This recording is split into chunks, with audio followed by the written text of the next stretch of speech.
Chega mais, Ampliocast está no ar, seu podcast para falar de futuro, tendências e inovação para a Gen Z. Podcast Ampliocast é uma iniciativa do grupo Feel Alive e visa trazer um pouco de comportamento da Gen Z. E hoje a gente está aqui com um baita de um convidado, um grande especialista em inteligência artificial, que vai poder dividir com a gente um pouco sobre inteligência artificial, comportamento e saúde mental. Renato Barbosa, se apresenta, conta um pouco da tua história. E vamos navegar por esse tema aí que está super em alta e tem muita história para falar. Boa, maravilha. Obrigado pela oportunidade de estar aqui, Thiago. Como você já disse, eu me chamo Renato Barbosa. Eu costumo falar que eu já estava na onda da IA antes do hype, né? A gente tem aí no ano de 2021, 2022 chegando a inteligência artificial generativa e muita gente falando de inteligência artificial. Mas a minha história, Thiago, eu tenho mais de 22 anos na área de tecnologia. Desses 22 anos, aproximadamente 10 anos com inteligência artificial, né? Eu comecei muito jovem, eu era aluno de escola pública, não tinha dinheiro para fazer as coisas que eu queria muito ir no cinema com os meus amigos, e eu percebi que eu ia precisar, enfim, começar a trabalhar para fazer isso. Então, comecei a pegar um computador ali de um primo, comecei a fazer umas linhas de código, comecei a mexer ali, e muito jovem ali com 12, 13 anos, eu troquei o sistema da locadora do bairro. Não sei se você lembra, né? Talvez a Gen Z não saiba o que é isso, mas no passado a gente tinha uma coisa, né? A gente tinha duas opções. Tinha a opção de assistir Tela Quente, que passava segunda-feira à noite na TV, ou então se você queria assistir um outro filme, você tinha que sair de casa, ir lá na locadora. E lá, depois você entrar, você tinha que olhar uma parede cheia de filme, escolher o teu filme, pegar o cassete, passar no caixa ali, levar pra casa, assistir. Depois, quando você voltava, você tinha que devolver, você tinha que rebobinar. Tinha uma fita, galera. Tinha que entregar voltar pra trás, porque senão você pagava multa. Eles não fazem ideia do que é isso. E naquela época, o sistema da locadora era no papelzinho, né? E aí, quando trocou o sistema, virou um sistema digital. E ali eu comecei a tomar contato com a tecnologia. Depois de 13 anos empreendendo, eu tomei a decisão de sair da minha empresa para ir para a Amazon. A Amazon Web Services, né? A área, braço de tecnologia da Amazon, que criou o conceito de nuvem lá em 2008. Ela veio para o Brasil em 2015. Em 2015 eu saí da minha empresa e fui ser um dos primeiros funcionários da Amazon aqui na América Latina. Estava ali entre 7º e 8º funcionário da AWS aqui na América Latina. E quando eu fiz o onboard, né? Lá em Seattle, naquela época, você fazia entrevista em Seattle. Você ia para lá, fazia entrevista lá, voltava para o Brasil. Quando você passava, você tinha que voltar para Seattle, lá nos Estados Unidos, para fazer o onboarding. E quando eu fui para o onboarding, eu conheci, através de uma pessoa que também estava fazendo o onboarding, o primeiro laboratório de inteligência artificial da Amazon. Aí eu falei, cara, isso aqui é incrível. Quando eu tomei contato com a tecnologia, eu falei, isso aqui vai mudar o mundo completamente. Era como se eu tivesse acessado uma sala do futuro, assim, sabe? Imagina. Eu volto para a América Latina e eu volto com essa ideia de trazer isso para cá, né? Eu nunca tive o sonho de morar fora do país, né? Embora ao longo da minha trajetória na Amazon eu tive chance, mas se ninguém, enfim, ou todo mundo que é bom sair do país para trabalhar. Exato. Em tecnologia, a gente tem esse movimento muito grande, principalmente na própria geração Z, né? Pô, cara, vou começar a codar, vou aprender aqui rápido, já tô ganhando em dólar, tô trabalhando para fora, etc e tal. Mas todo mundo que é bom sair, ninguém vai avançar para cá, né? Então, o mato vai continuar alto aqui. Exato. Então, eu sempre tive esse desejo. Em 2017, eu construo a área de inteligência artificial para a AWS, voltada para a transformação de negócio na América Latina. Lidero esse time até 2021, durante uns 5, 6 anos. E aí, eu movi para o Ebanks, né? Um unicórnio brasileiro que fica lá em Curitiba, no meio da pandemia. E aí, depois de um ano trabalhando no Ebanks, passei por uma coisa que, enfim, acho que é o grande desafio do mundo que a gente tem hoje, que é a crise de saúde mental, né? Trabalhando lá como executivo, era o cargo dos meus sonhos, C-level de uma empresa global. Chegou um dia que eu pifei, parei. Simplesmente não consegui. O meu corpo começou a me dar indícios que as coisas não estavam caminhando bem. E aí eu pedi para sair, pedi demissão, entendi o conceito da palavra sabático. A gente, acho que de certa forma, no mundo atual, a gente tem dá algumas romantizadas. Exato. Em algumas palavras. Exato. Né? E eu aprendi que o sabático é uma palavra bonita para quando o executivo não aguenta mais.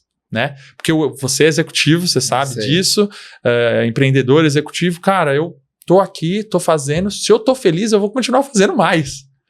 A gente para quando a gente não tá mais feliz. Exato. E a gente chama isso de sabático. Enfim, parei por 6 meses e engenheiro de formação, depois de 20 anos trabalhando no mercado, eu começo a estudar psicologia para tentar explicar, como é que eu, depois de trabalhar 20 anos, saindo de uma escola pública, chegar no topo de uma empresa multinacional como a Amazon, numa empresa global, por que naquela cadeira que eu sonhava, eu não fui feliz? Né? O que estava de errado? Era como subir a montanha, chegar lá em cima, olhar e falar, mas por que eu tô aqui, né? Exato. E aí eu comecei a estudar psicologia, comecei nada a ver, a outra área do cérebro, a outra área, e dentro da psicologia tem uma área chamada psicometria, que é quando a gente começa a utilizar mecanismos psicológicos e científicos para medir a psique humana. É como se eu tivesse a condição de medir o teu self, o teu falso self, a máscara que você utiliza dentro das corporações, dentro do dia a dia. Todo mundo usa uma máscara, né? Exato. Tem aquela coisa que você faz quando não tem ninguém vendo, e tem aquela coisa que você faz quando tá todo mundo vendo, aquela projeção. E a psicometria consegue medir tudo isso. E aí, quando eu comecei a tomar contato com tudo isso, eu que já faço análise há mais de 10 anos, eu comecei a entender, poxa, talvez o Renato que estava querendo aparecer para todo mundo não era a essência real do Renato. E aí foi nesse momento que eu me encontrei e falei, cara, me reencontrei com o empreendedor que era e voltei a construir produtos, né, utilizando inteligência artificial, que é a base que eu acredito, mas voltados à psicologia. Então, como é que eu consigo ajudar as empresas a cuidar melhor dos seus funcionários? Como é que eu consigo ajudar a liderança das empresas a liderar melhor os seus funcionários? Como é que a gente consegue criar um ambiente onde, acho que esse é o grande desafio da liderança, na minha opinião, eu tenho até uma metodologia que eu criei chamada Flow, que tem a ver com como é que eu tiro o melhor daquela pessoa, né? E qual muitas é o lugar vezes... de potência dela? Exato, né? Eu falo muito sobre isso porque todo mundo tem um talento. Eu acho que o grande desafio do líder, né? E o sistema de liderança, inclusive, é bastante importante na geração Z, porque eles falam que não querem ser líderes, né?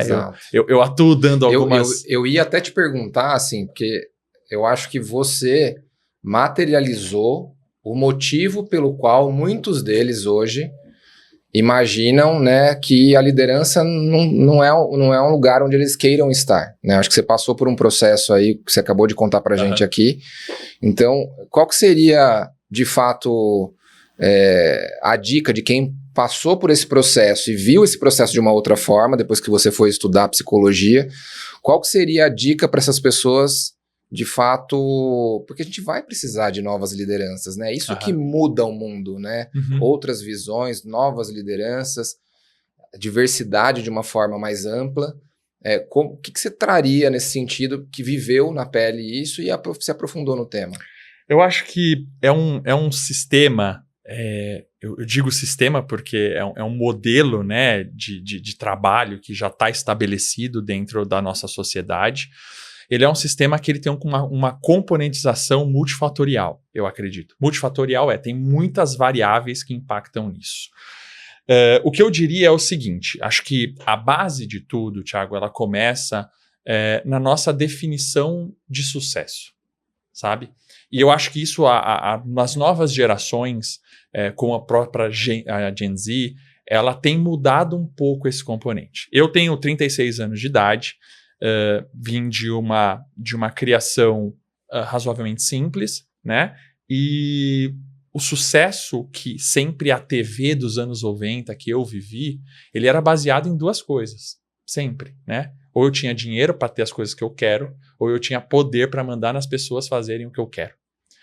E acho que esse é o primeiro componente. E a gente vê as novas gerações, por exemplo, não querendo ter carro. E eu acho isso sensacional. Também. Porque o carro, ele passa a ser um status de componente que você tem. Quando você abre mão do carro, cara, é outra coisa, porque eu não preciso ter, eu começo a ser.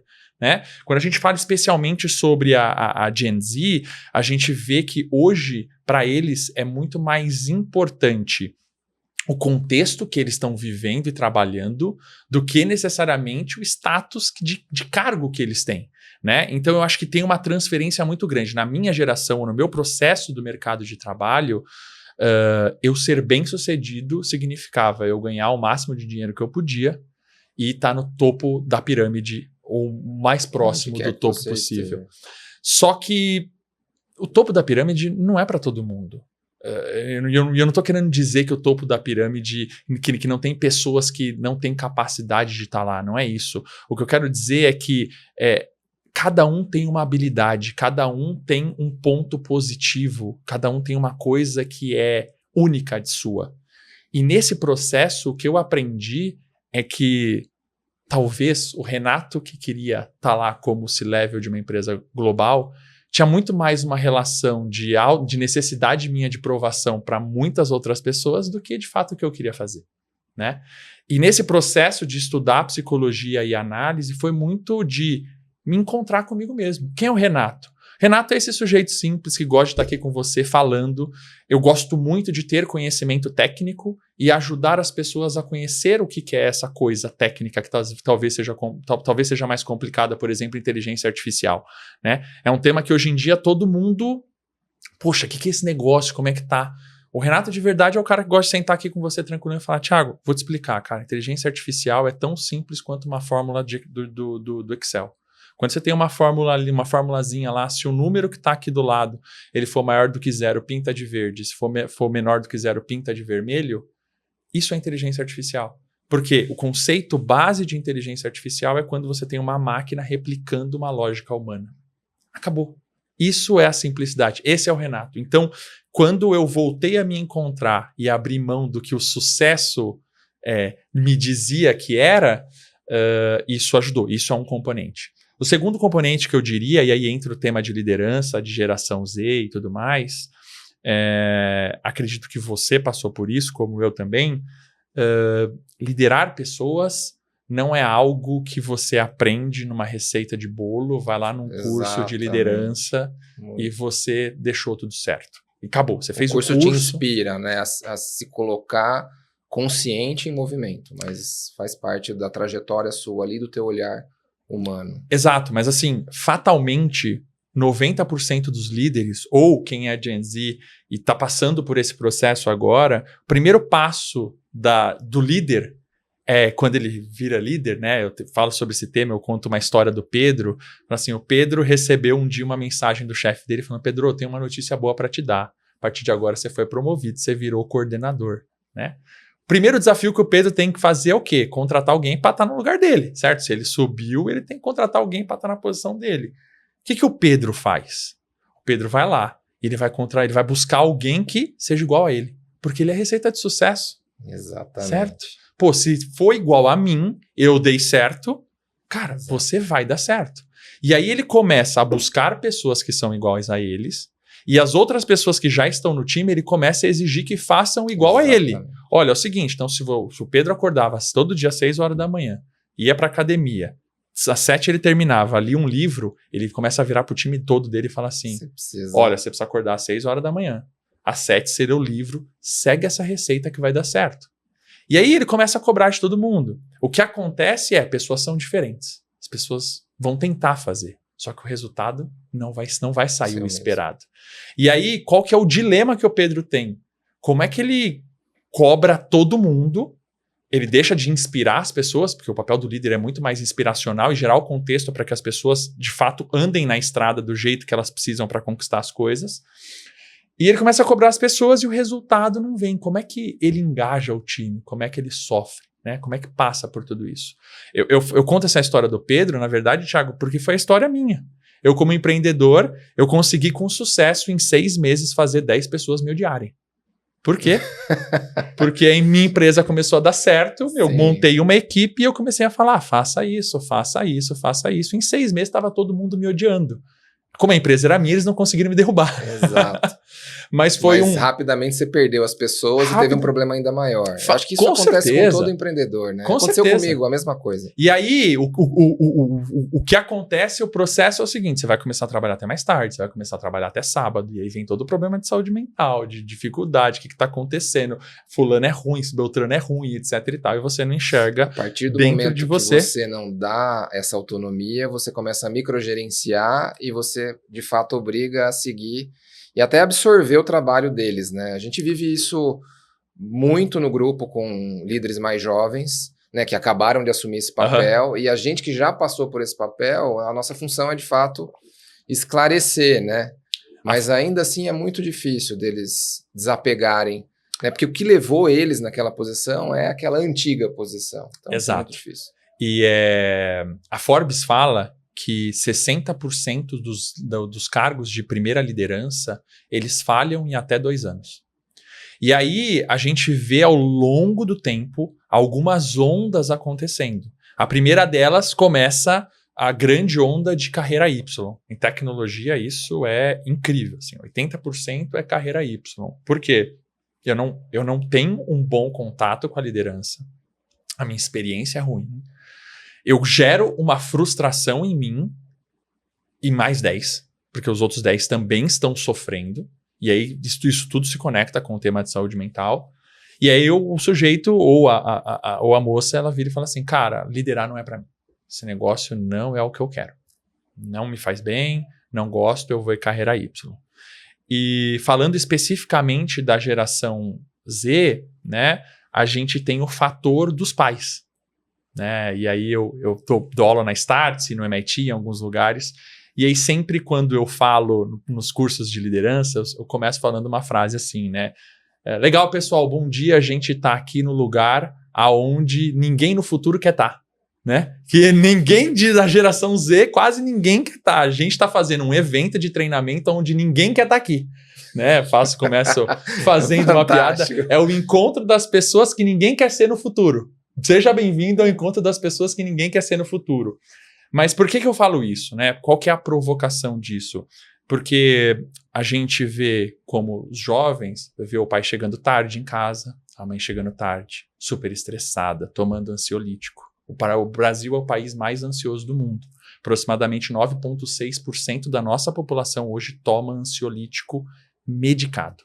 Então, assim, eu tenho 16, 17 anos, vejo meu pai estressado, irritado, trabalhando pra caramba, minha mãe a mesma coisa.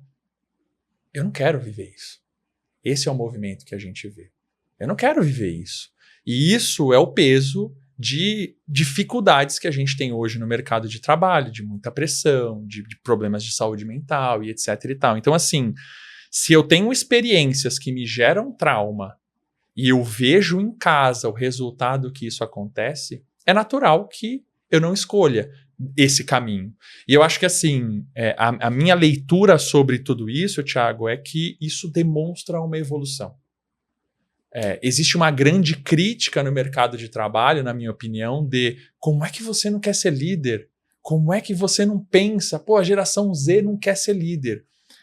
Mas veja só, é o nosso olhar de 30, 40, 50 Exatamente. anos, onde a gente viveu numa época dos anos 90. Olha só, isso faz 20, 30 anos. Uma exposição de sucesso na TV era um homem com um cigarro na boca em cima de um cavalo escrito Marlboro. Não sei se você lembra disso, mas faz pouco tempo, cara. Pouco tempo, Marlboro era o status de sucesso. Só que a gente tem muito enraizado na gente esse contexto. E a gente, às vezes, não consegue se colocar na lente do mais jovem, exato, que está enxergando isso de uma outra forma. Eles, colocar eles na mesma caixinha que a gente foi colocado lá atrás. Aí a pergunta que eu faço é, quem está errado? Né? Eu que já passei por esse processo, por uma dor grande, por ter tudo isso, eu tendo a olhar que essa nova geração, embora dentro do contexto hierárquico de uma organização isso pareça pior, eu acredito que essa nova geração ele vem com um viés novo de eu não quero ser líder desse jeito. Eu não quero passar por estes processos. E aí acho que surge uma nova oportunidade da gente redesenhar, da gente reconstruir, e acho que empresas de tecnologia e algumas novas empresas trazem alguns novos modelos de hierarquia, por exemplo, hierarquia mais flats, mais enxutas, onde você diminui cargos de liderança, você aumenta a autonomia do time mais operacional, naturalmente com mais conhecimento, né? Por exemplo, tem um livro muito bacana que eu recomendo quem é da Gen Z ler, o livro do Netflix, do Spotify, que a regra é não ter regras. Né? Do Netflix. Isso. Netflix. A regra é não ter regras. A regra é não ter regra. Então você vê novos modelos organizacionais que favorecem não aquele líder que tem que ficar chicoteando e cobrando, né? Mas aquele líder que dá autonomia. Eu venho da Amazon, trabalhei 6 anos lá, e na Amazon, o processo de contratação da Amazon, quando eu passei por 8 entrevistas. Dessas 8 entrevistas, 6 entrevistas, 75% do processo era 100% comportamental. Deixa eu ver se essa pessoa tem o comportamento esperado para estar aqui. E qual que é? Na Amazon a gente fala sobre os princípios de liderança. Como assim princípios de liderança? O Jeff Bezos considera que todo o Amazonian, ele é um líder. Por quê? Tudo começa no auto-lead, no self-lead. Se você não sabe se liderar para tomar as melhores decisões, para tomar as melhores escolhas, para você no caminho começar a fazer, não faz sentido. Senão você acaba criando um modelo organizacional de babá. Você vai ter que ficar cuidando, correndo atrás, e etc. Né? Exatamente. Então, assim, a partir do momento que você tem comportamentos de, cara, eu não posso tomar uma atitude que vai desequilibrar o grupo. Eu não posso deixar de fazer algo que eu não concorde só porque eu não concordo. Tem um dos principais princípios de liderança da Amazon, ele chama Have Backbone, Disagree and Commit. No português, né, tenha background, discorde, mas commit. Acerte. Né? Se a gente combinou, Thiago, é o seguinte, a gente está aqui numa reunião com 5 pessoas. 3 falaram que concordam sobre um tema e eu falei que não concordo. Eu trago os meus argumentos, trago os meus dados e falo assim, gente, a gente não deve ir para esse caminho. A partir do momento que a gente combinou, nós 5 aqui, a gente vai virar para a direita, independente se é o caminho que o Renato concorda ou não. Todo mundo tem que remar para aquele lado. Isso é self-lead, cara. Exato. Isso é self-lead. Eu acredito que essa nova geração, ela está cada vez mais saindo do tempos modernos do Chaplin, de só apertar o parafuso, para cada vez mais ter a voz, para cada vez mais se autoliderar e construir, sabe? Então, eu acho que dos problemas multifatoriais, eu acho que é isso, esses são alguns deles. Faz muito sentido, eu vejo muito na prática isso acontecendo, e aí tem uma curiosidade nesse sentido. Uhum. Eu acho que essa geração, de fato, ela, por ser mais autêntica, ela tem essa facilidade de expor o que ela está pensando, mas ela tem uma facilidade maior de expor para a sua liderança ou para quem está acima dela, mas ela tem uma dificuldade muito grande de ter uma conversa mais franca com o colega que está do lado. Uhum. Pelo medo de causar, de fato, algum transtorno nele, ou dele ficar chateado. É muito curioso isso. E aí, tentando conectar isso com o tema de saúde mental e inteligência artificial, a gente viu há pouco tempo agora uma pesquisa, acho que foi da Harvard Review, dizendo que o primeiro uso da tecnologia de IA é como um psicólogo, né? Como que isso pode ajudar a Gen Z a alcançar, cara, outros patamares de sucesso, que não são aqueles que a gente entende que é? Como que isso pode contribuir na rotina do dia a dia e do trabalho delas? Bom, eu acho que, na minha perspectiva, Thiago, a gente vive um momento no Brasil e no mundo muito especial nesse tema. Eu cresci no final da década de 90, ali, começo dos anos 2000, ouvindo que ir no médico, no psicólogo, era médico de louco. Né? Então, a gente está falando de um contexto, mais uma vez, de 20 anos atrás, onde você, com os seus problemas que você vivia, você tinha uma solução. Engole o choro. E ainda tinha um outro componente masculino de homem não chora. brother, engole o choro, o homem não chora e vai embora, né? Para as mulheres, fica você aí, se a mulher ela não tinha voz, fica quieta, tá tudo certo, mundo machista e pronto. A gente vem numa toada de evolução, eu diria no Brasil e na América Latina, onde cuidar da sua saúde mental deixou de ser uma coisa de louco, né? E acho que quando a Harvard traz esse dado de forma prática, ele está mostrando para o mundo que as pessoas elas têm um problema real de saúde mental. Eu acho que isso, pensando naquele livro do Uri Lavin, lá, o criador do Waze, tudo mais, ele fala, né? Mas esse livro é excelente. Eu li ele há pouco. Foque no problema e não na solução do teu problema. Na minha opinião, o que esse dado está querendo dizer, muito além do uso de Gen AI, tá? Eu que sou da área de Gen AI, de AI, muito antes do hype, posso falar sobre isso, mas isso, na minha opinião, é um indicador claro que em outros países você não tem uma formação grande de psicólogos como você tem no Brasil. Em outros países, ainda Estados Unidos, Canadá, acho que Europa um pouco menos, mas principalmente América do Norte e Ásia, buscar um amparo psicológico é um tabu como era 20, 30 anos atrás. Quando as pessoas mostram que o principal caso de uso de falar com a inteligência artificial é para um amparo psicológico ou companhia, o mundo está dizendo pro mundo, cara, a gente precisa cuidar disso.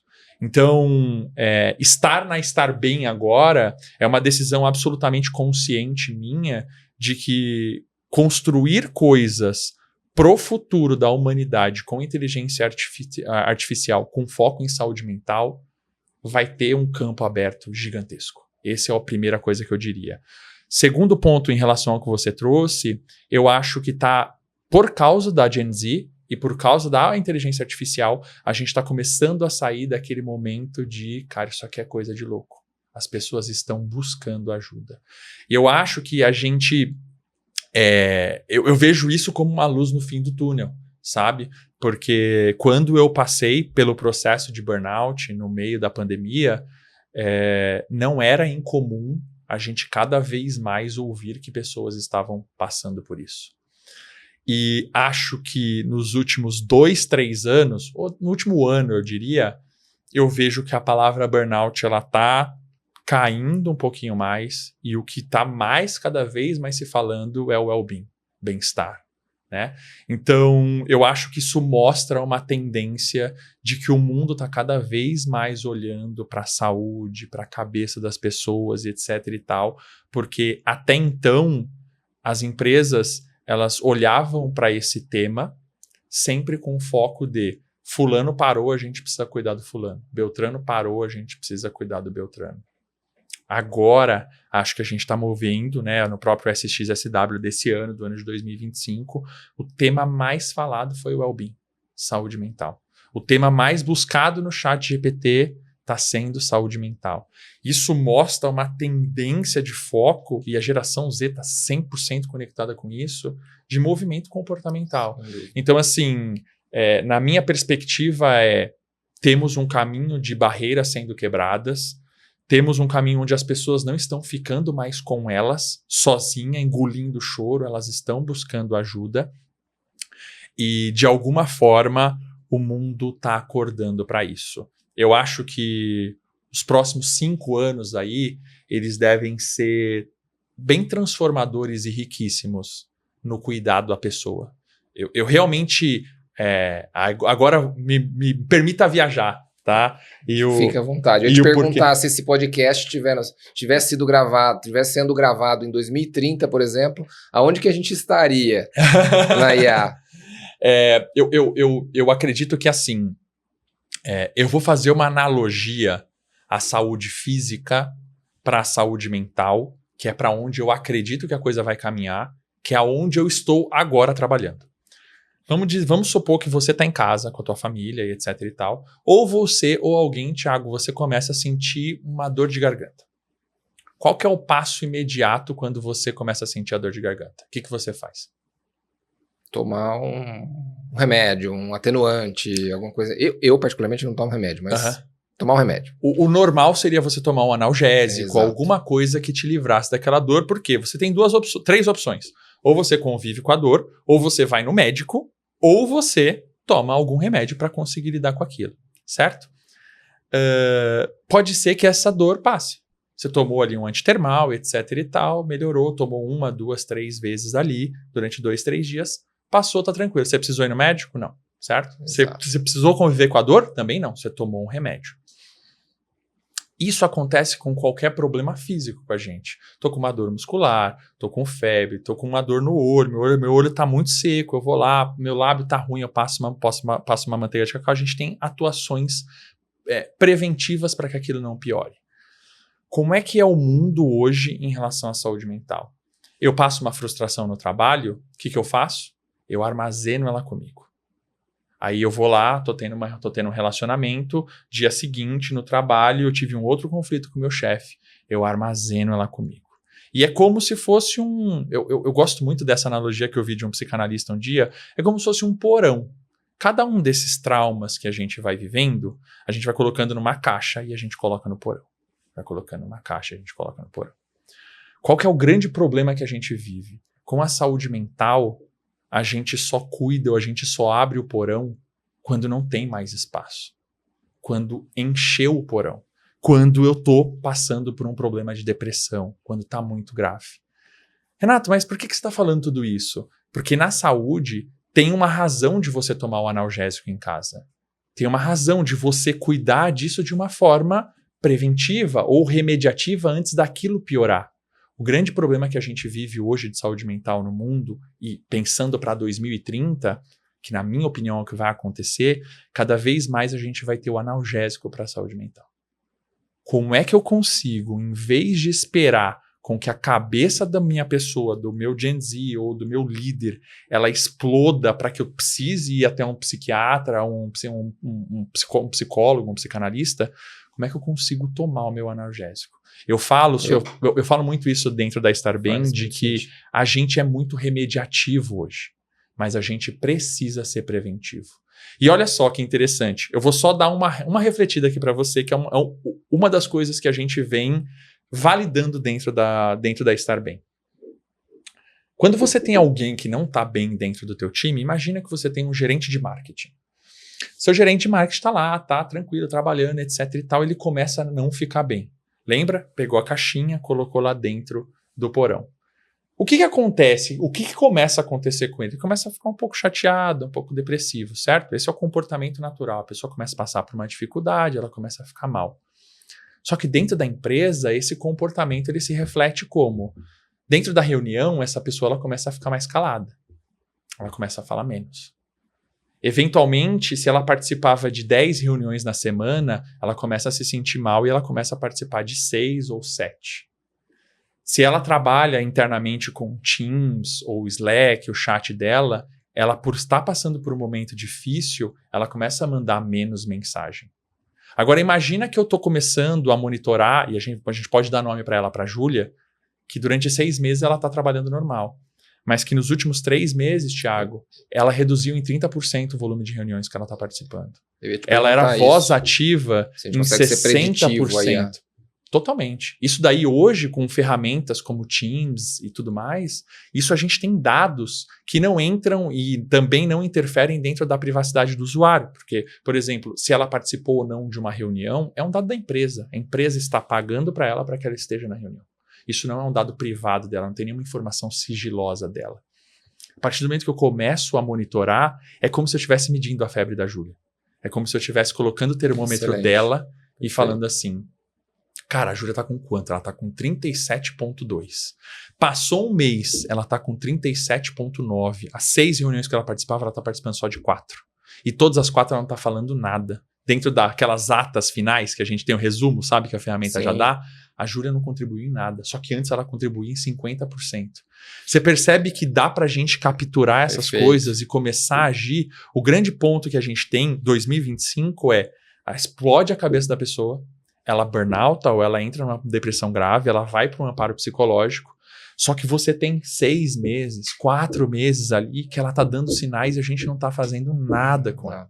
Então você está me dizendo que no futuro a gente vai conseguir, no futuro a curto prazo, agir de maneira preditiva com relação com a contribuição do IA, entendendo o momento da saúde mental da pessoa, e isso de alguma forma vai estar ligado num desdobramento de um PDI. Então o PDI não vai ser só um desenvolvimento cognitivo, vai ser um desenvolvimento de saúde mental. Então vai ser prescrito lá que ela precisa, cara, participar de X sessões de estar bem, ela precisa caminhar na natureza, ela precisa ir para academia, ela precisa sair um pouco mais, ela precisa diminuir o excesso de tela, vai por esse caminho. Eu imagino o futuro, tá? Se eu pudesse dizer para você como eu gostaria de entregar o meu tivesse produto... uma bolinha de cristal. Não, sem bolinha de cristal. Eu diria que assim, eu gostaria que o líder tivesse uma tela dele, onde ele pudesse ver as pessoas do time e saber como um farol, vermelho, amarelo e verde, tão simples quanto. Cara, a pessoa tá no amarelo, a pessoa tá no vermelho, você precisa cuidar dessa pessoa.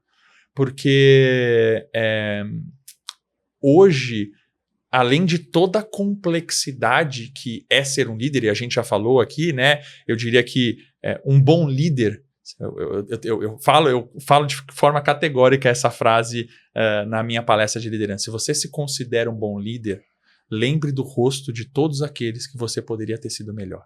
A gente só é um bom líder depois que a gente erra muito com as pessoas, né? Eu sei, eu já lembro, quando paro para pensar, o Oscar Wilde, ele tem uma frase que ele fala assim, né? Experiência é o nome que a gente dá para a somatória de todos os nossos erros, né? Então, um líder experiente é aquele que já contratou errado, já contratou porque o santo bateu na entrevista, que já desenvolveu a pessoa errada, que falou uma coisa que perdeu um cara que não podia perder, uma moça que não podia perder. Então, assim, tem toda essa complexidade e ainda fica difícil ele conseguir olhar para as pessoas. Então, eu imagino no futuro uma tela onde você consiga olhar diariamente e ver assim, se você tem 6 pessoas embaixo de você, pô, cara, eu preciso tomar cuidado com 2. Deixa eu marcar, inclusive, Renato, eu já estou marcando um one-on-one seu para daqui a 2 dias com essas 2 pessoas, para que você possa falar. Inclusive, está aqui um roteirinho para você poder conversar. A pessoa, acredito que ela pode estar passando por um problema assim, assim, assado, por causa que ela diminuiu esse tipo de comportamento, porque a partir do momento que a gente mapeia o comportamento com IA, a gente tem tendências, né? Ela pode estar passando por esse problema, pode estar passando por esse problema. Então, eu imagino um futuro, nos próximos 2 anos, um produto eu assim. Acho, e a NR1, né, essa diretriz que vem agora, ela vai acabar de maneira um pouco autoritária, acelerando mesmo quem não tem essa visão a correr para isso, porque de alguma forma esse empreendedor, esse empresário vai precisar documentar o nível de saúde mental e as ações que ele faz para mitigar de alguma forma isso, né? Sem dúvida. Assim, a NR1, eu acho que isso aqui é um outro braço que a gente poderia falar durante 2 horas, mas eu acho que a NR1 ele é um movimento bastante feliz do governo, eu acredito, porque, de certa forma, todo esse problema que a gente está vivendo, ele está sendo saído pelo esgoto, sabe? É como um dejeto no esgoto, assim mesmo, sabe? A gente consome e tal, e a gente coloca lá e não tem ninguém vendo isso. Só que a gente precisa colocar um filtro. A gente não pode contaminar tudo. Acho que o trabalho que o governo vem fazendo com a NR1 se você hoje, empresa, você gera um problema para o seu funcionário, é importante que você ou cuide ou sane esse problema ou que a gente compartilhe esse custo, né? Porque, no fundo, quando a gente vê os números, Thiago, são assustadores, né? De 2023 para 2024, o volume de afastamentos de saúde mental mais do que subiu 100%. A gente saiu de 220 para 472 mil afastados. Esse número dobrou, né? De fato, existe uma coisa acontecendo. É óbvio que tem o movimento do governo de, cara, eu não vou pagar essa conta sozinho, eu vou dividir, etc. e tal, que eu já fui empresário, empreendedor, etc. e tal. Eu sei que é um custo que de fato o empreendedor tem, mas assim, a gente sabe que a gente vê um desafio compartilhado, lá, a gente está com né? vocês lá, né, da Estar Bem. Sim, então total. A gente vê na prática Inclusive, tem diversas opções ali de tratamento e o mais utilizado é a psicologia, né? No nosso caso ali. E o quanto o custo-benefício se pagou, se valeu a pena. Né? Então faz bastante sentido. Eu tava falando com você... Muito antes da RN1, né? A gente está com você já há 2 ou 3 anos. 3 anos. Quando a gente fala especialmente sobre essa parceria que a gente tem,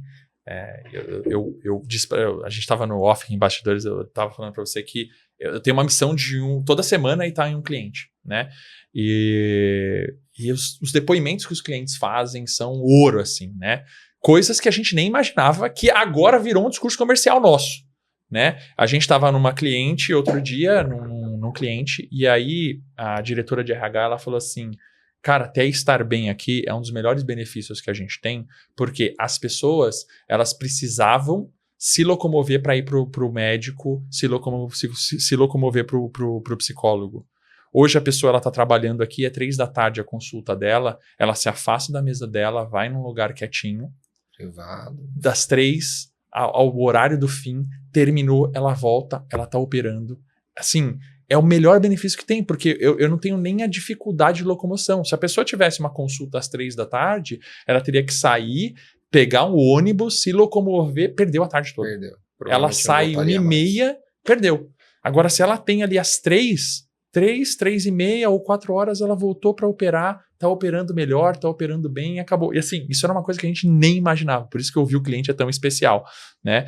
Isso virou um mecanismo depois de até comercial e de venda do produto. Então, assim, eu diria que nessa parceria, eu tenho certeza que o pessoal lá também, eles têm essa possibilidade. Olha, de manhã não tô legal, vou lá, marco no mesmo dia, 3h30 da tarde, eu me afasto um pouquinho, consigo falar 30 ou 60 minutos com uma psicóloga, depois volto melhor. E o dia a dia é dinâmico, né? A gente sabe que a ansiedade, ela bate, a gente tem problemas de relacionamento, tem problemas em família, problema com o filho cresce, começa a desafiar a gente, enfim, tem todas essas complexidades e que todo mundo vive. E que ter essa possibilidade de rapidamente tomar contato com isso quebra as barreiras, né? Renato, um lado mais negativo aqui da IA, você que é um grande especialista, as fake news, ou a forma manipulada, talvez, que a IA consiga nos entregar conteúdo. E me parece, né, que a Gen Z, ou o jovem de uma maneira geral, ele não se importa muito com isso, né? Se ele de fato gosta daquele conteúdo, para ele não faz diferença se aquilo é real ou não é real. Com a tua experiência, tanto em saúde mental, né, quanto nos teus papéis aí com relação a pessoas, liderança aí, como especialista em IA, quais são os problemas que a gente pode vir a ter com isso? E se isso é de fato um problema ou não? Assim, eu acho que deixa eu contextualizar primeiro para depois trazer uma opinião, né, Thiago?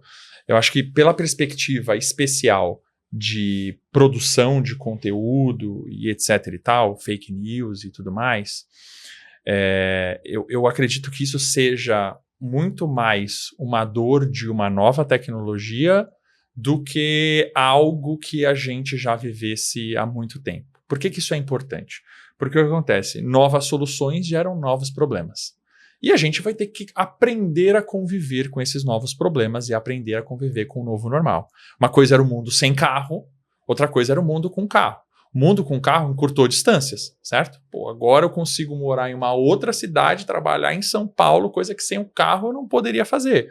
Mas isso traz alguns problemas, que você tem acidente, você tem o cara que bebe, ou a moça que bebe, dirige, você tem as inúmeras... Tráfico. Você tem exposição de gases, você tem um monte de coisa. Na minha opinião, esse caso da fake news, ela acaba virando um novo problema que a gente vai ter que aprender a conviver com ele. Essa é a minha primeira opinião que eu diria. E aí, eu diria que a gente já convive. Eu acredito que você deve acessar o LinkedIn, né? Sim. A gente abre o LinkedIn, aí a gente começa a ver um monte de post com iconezinho. Quando eu vejo que tem mais de 3 iconezinhos no post, eu já passo. Porque hoje já virou, né? O LinkedIn já virou um grande rio de posts praticamente todos iguais, né? E aí acho que entra talvez o primeiro problema que a gente viva nessa tendência de geração de conteúdo através de IA, que é a falta da autenticidade. Né? Quando todo mundo passa a utilizar um mecanismo gerador de conteúdo, gerador de ideias, contexto, roteiro, etc. e tal, a gente tem uma dor de autenticidade. Quem de fato está fazendo alguma coisa diferente aqui? E toda dor, na minha opinião, é uma baita oportunidade, né? Aquele que entende essa geração de conteúdo como uma máquina de produção de coisas iguais e ele consegue sair dessa frente e produzir um conteúdo diferente que entrega valor, vai conseguir surfar essa onda, na minha opinião. Mas acho que como dor principal que a gente vive é essa falha de autenticidade. Eu estava lendo uma matéria ontem de um artigo falando sobre royalties no futuro, né? Era um artigo de um jornalista americano, se eu não me engano, ele publicou, ou foi no New York Times ou no Washington lá, Post, mas ele estava falando sobre como talvez no futuro não seja importante quem produziu a coisa. Como assim, Renato? Ao longo do tempo, e aí eu gosto de usar, por exemplo, a indústria da música para talvez fazer uma analogia, que foi o meu pensamento quando eu li esse artigo. No passado, a gente tinha o autor da música e ele ganhava dinheiro como? Ele gravava um disco, um EP, ou ele gravava um CD, na ano 90, e ele vendia CDs. Tanto que tinha a premiação de você vendeu tantas mil ou milhões de cópias, disco de ouro, etc e tal, e ele ganhava dinheiro pela replicação do conteúdo. Ao longo do tempo, a indústria da música se transformou. O artista ele começou a ganhar dinheiro fazendo show. Por quê? Cara, você ouve música no YouTube, eles entregam de graça para você no YouTube, no Spotify ali com a propaganda, etc e tal.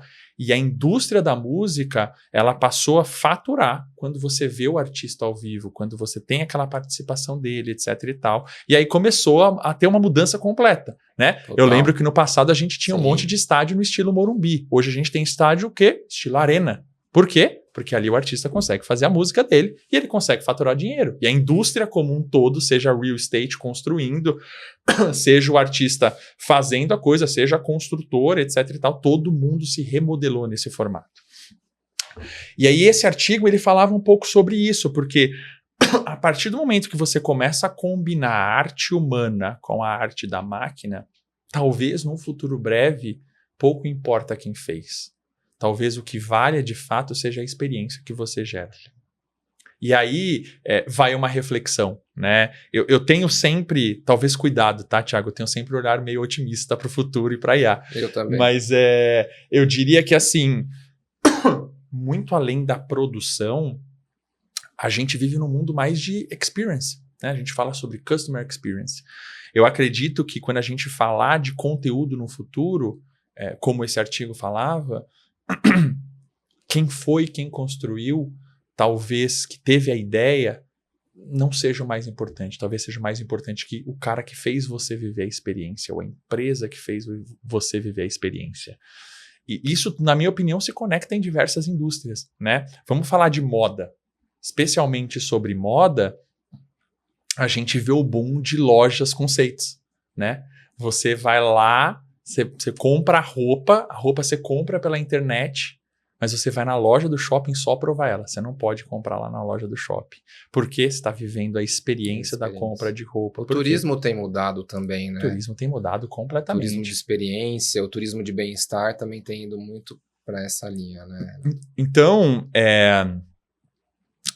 acho que quem construiu a ideia... Pouco importa. Exato. Né? E aí você vê... como a história de quem teve a ideia. Pouco importa. O importante é quem executou da melhor maneira, da maneira mais eficiente. Exato. E saindo um pouquinho, falando de modelo de negócio, né? Especialmente quando você fala de nicho, isso é incrível. Porque você pode ter uma mesma ideia dentro de um nicho produzindo um resultado completamente diferente de tudo. Por exemplo, né? Olha que loucura. A gente teve o boom das fintechs, o Itaú era o banco que dominava, e aí veio o Nubank e trouxe uma nova onda de bancos, principalmente no formato de gentes mais jovens, Gen Z, etc. e tal, conseguiu colocar acesso a uma conta bancária a muita gente e ganhou espaço. O Itaú pegou a mesma ideia do conceito de banco e personalizou um banco para gamers e começou a conectar esse banco em jogos online, que é um nicho, o mesmo conceito de ideia de banco, só que num nicho específico, produzindo uma experiência para aquele público. E aí ele tem um novo negócio. Então, eu acredito muito nisso, sabe? Acredito que o futuro ele tende a ser muito menos royalty, fui eu que fiz, mas muito mais, cara, o que a gente viveu junto, o que a gente construiu junto, o que a gente produziu junto como experiência. E aí, na minha opinião, entra o misto, né, do que a indústria produz com professional services, o serviço humano que tem ali construindo o que você está vivendo, sabe? É um pouco da minha visão. Legal. Renato, se encaminhando aqui para a reta final, infelizmente a gente já estourou o tempo, o papo tá bom, vou seguir mais um pouco aqui. Dá tempo? Produção? Tá liberado? Dá? Então vamos embora. Boa. Eu acho que para finalizar, falar um pouco de mercado de trabalho, né? Porque tem essa perspectiva de algumas pessoas que a inteligência artificial vai tirar o trabalho de algumas pessoas, e se tratando de jovem ou de Gen Z, essa é a geração que vai ocupar a maior fatia do mercado de trabalho daqui a pouco. Então, como que você entende essa perspectiva? Você acha que faz algum sentido, ou que a gente vai se adaptar como a gente sempre se adaptou e vai seguir o jogo? Quando a gente fala muito de IA, Thiago, a gente fala muito de como vai ser, como que é tal coisa, como que vai ser tal coisa. Eu costumo sempre falar, já estou mais de 10 anos na IA, duas coisas. Primeiro que assim, quem afirma muita coisa como vai ser no futuro, provavelmente é uma pessoa que está andando no hype. Todos os maiores cientistas de inteligência artificial do mundo, eles terminam artigos ou ideias com mais perguntas do que afirmações, né? Então, o primeiro ponto talvez se eu afirmar alguma coisa aqui, tem uma chance muito mais de eu estar errando do que de eu estar acertando. Para eu responder isso, eu gosto sempre de, antes de responder o futuro, olhar para o passado, para diversos temas em inteligência artificial, e um deles é mercado de trabalho. Quando a gente olha para, eu diria que, das últimas 2 ou 3 grandes transformações que a gente teve tecnológica no mundo, a gente teve uma das grandes que a gente teve foi ali pós-Segunda Guerra Mundial. Né? A gente teve, enfim, aviões sendo construídos em larga escala para a guerra, a gente teve produção de muitas coisas para a guerra, e o mundo que a gente vive hoje é um mundo pós-Segunda Guerra Mundial, não tem jeito, né? Toda a construção, a gente vive numa organização hierárquica dentro da empresa. O que é isso? É o mesmo modelo militar. Certo? A gente fala sobre recrutamento e seleção. Os recrutas vêm da onde? Vêm do exército. Muito do que a gente bebe no mercado vem da Segunda Guerra Mundial. E quando a gente olha para as profissões em 1940, isso é um dado que a McKinsey lançou em 2023, 60% das profissões que existiam em 1940 não existem mais hoje. Então, se a gente olhar para trás, 80 anos para trás, de uma grande transformação que a gente teve, que foi a Segunda Guerra, que produziu muita transformação tecnológica, eu diria, para o mundo, 60% dessas profissões elas não existem mais. O que eu acredito? Eu acredito que esse mesmo volume de profissão vai ser transformado. Eu diria para você que talvez 60%, 70%, na minha opinião.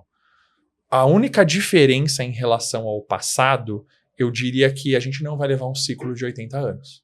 A gente vai levar um ciclo de talvez 20, 30 anos. Por quê?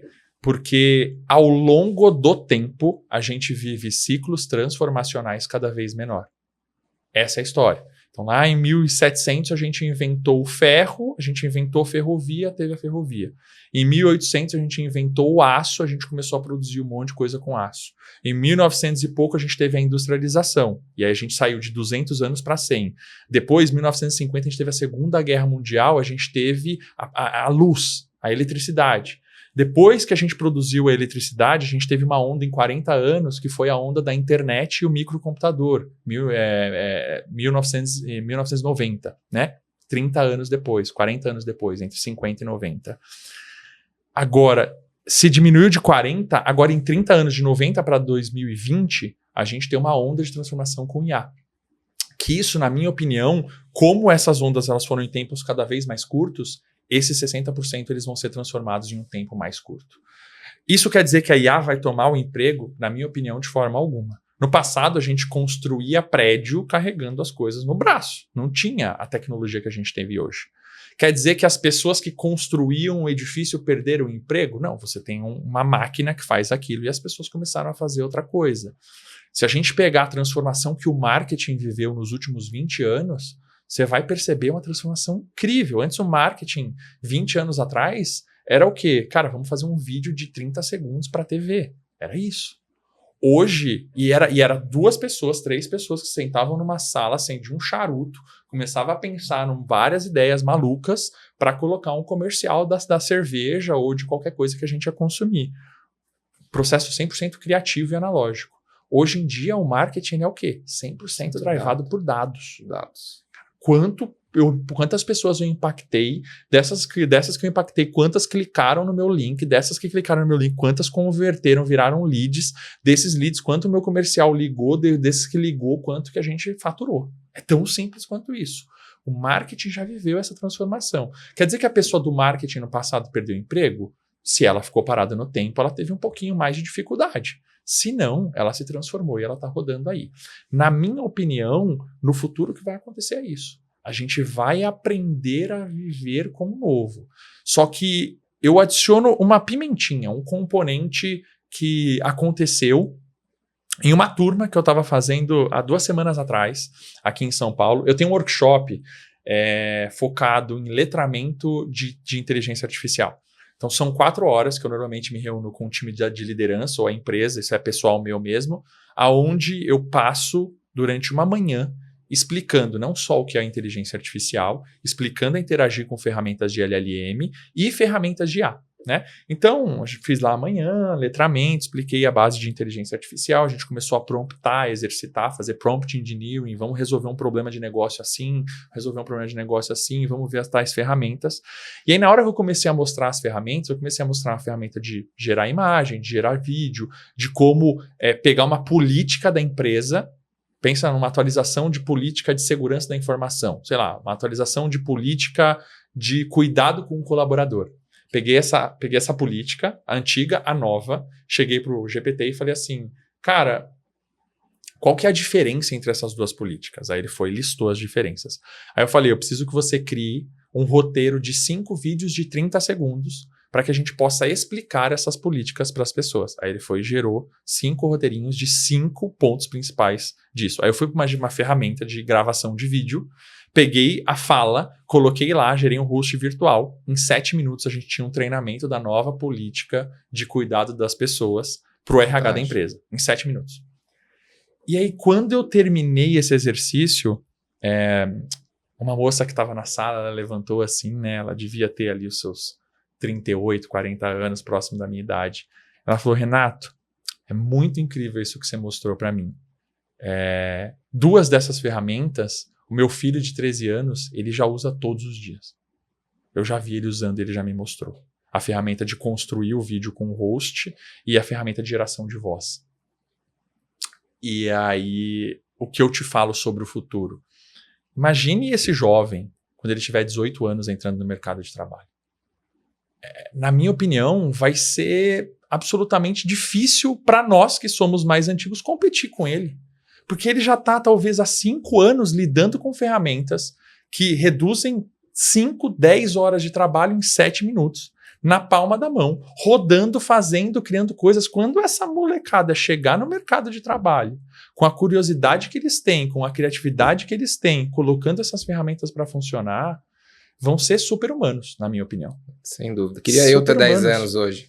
12 exatamente, anos. É exatamente esse pensamento que eu tenho, porque na nossa época, talvez com 13, 14 anos eu tava comendo caquinha de nariz, cara. Entendeu? E essa molecada, ela tá construindo coisa real, constrói vídeo, constrói texto, constrói fala.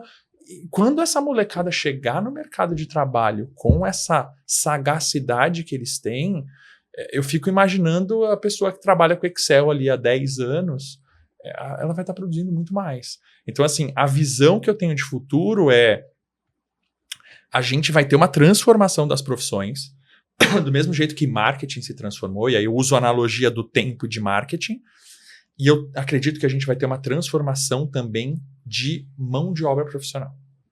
Isso, na minha opinião, vai ser a maior transformação que a gente vai ter. Quando eu tinha 18 anos, a gente, para aprender informática, eu já trabalhava, né? Mas os meus amigos, para aprender informática, eles tinham que se inscrever na Microcamp. Eu não sei se você lembra. Microlinks, para aprender a mexer no Excel. Hoje em dia, essa molecada, ela tá com isso aqui na mão, falando, cara, cria isso assim, assado. Eu acho que o futuro, ele tende a ser brilhante, sabe? Na minha opinião. Acho que a gente vai ter desafios grandes nessa nova geração, principalmente em saúde mental e desafios sociais. Eu acho que talvez quando elas entrarem no mercado de trabalho, eles vão estar voando em ferramentas em como fazer coisas.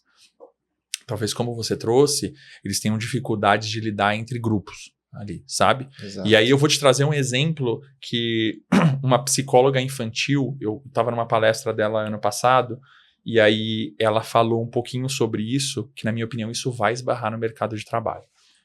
Quando eu era pequeno, tinha eu e o Rafael. O Rafael é meu irmão mais velho. Quando era 7 da noite, a gente tinha que conversar. Como assim tinha que conversar? Eu tinha que chegar pro Rafael e falar, Rafa, é o seguinte, 7h15 vai começar o desenho que eu gosto, porque a gente só tinha uma TV em casa. E é o seguinte, o desenho que eu gosto começa às 7h15. Rafa, você deixa eu mudar o canal da TV nesse horário para que eu possa assistir o desenho que eu quero? E o Rafa falava assim, não. E aí eu tinha que argumentar com ele para conseguir convencê-lo que naquele momento a TV poderia ser minha. O que eu estava exercitando naquele momento com 5, 6, 7 anos de idade? Eu estava exercitando um poder político, um poder de influenciação que eu tinha a um par meu sobre o consumo de algo. Eu tenho a Lívia e o João. A Lívia tem 5 e o João tem 3. Normalmente, eles estão ou com o celular meu ou com o celular da Karina na mão para consumir o que eles querem, na hora que eles querem. Não que a gente dê o tempo todo, mas apertou um botão, você tem o Netflix assistindo no horário que você quer. O capítulo que você quer. Do jeito que você quer.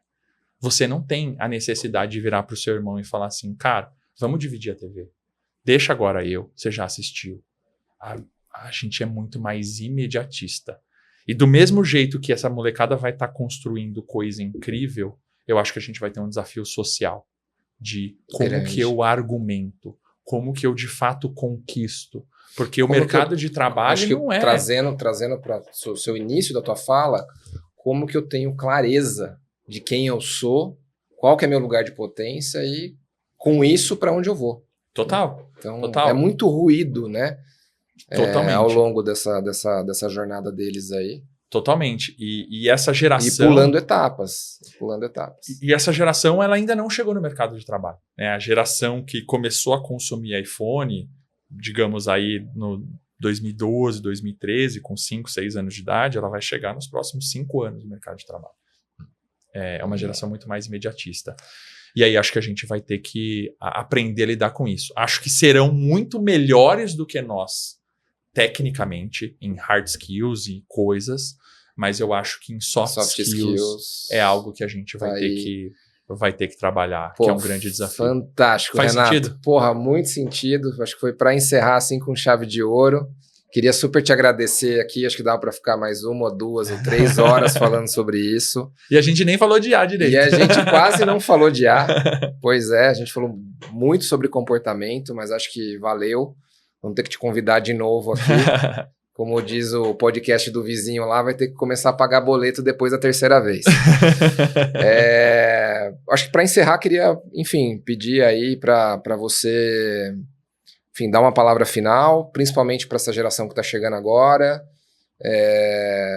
a respeito um pouco sobre saúde mental, sobre inteligência artificial, dos temas que você trouxe aqui, e também deixar, né, onde o pessoal te encontra para, enfim, se puder te abordar, as suas redes sociais, LinkedIn, Instagram, enfim, ou até TikTok, se você tá no hype aí dos mais moderninhos. Eu digo, Thiago, que eu não tenho saúde mental para lidar com Instagram e com LinkedIn. Eu não consumo. Eu tenho o meu Instagram, Renato DMB, tenho o meu site, né? Sou palestrante profissional, entrego workshops de inteligência artificial, além de estar como CPTO da Starbem, renatobarbosa.com.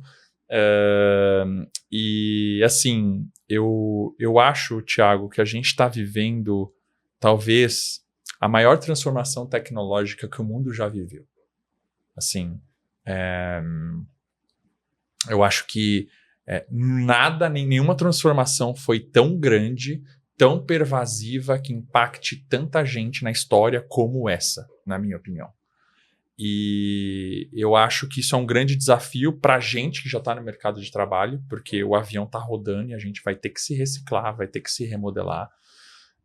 Acho que para quem está chegando tem uma vantagem competitiva de naturalmente poder provar isso, poder testar isso e já chegar ali. Mas o que eu diria em relação a isso é que talvez seja também uma das eras mais incríveis que a gente vai viver na humanidade, sabe? Acho que nunca foi tão fácil a gente ter uma ideia e conseguir colocá-la em prática. Acho que nunca foi tão fácil a gente querer produzir algo novo e realizar quanto é hoje, sabe? Talvez o que eu diria para a geração Z tenha curiosidade, sabe? Busque, tenha curiosidade, porque talvez a gente não tenha tido as mesmas oportunidades que a gente teve, mas o que diferencia um empreendedor ou alguém que quer fazer a diferença não são os problemas do caminho, mas são as oportunidades e o objetivo que ele tem de chegar lá.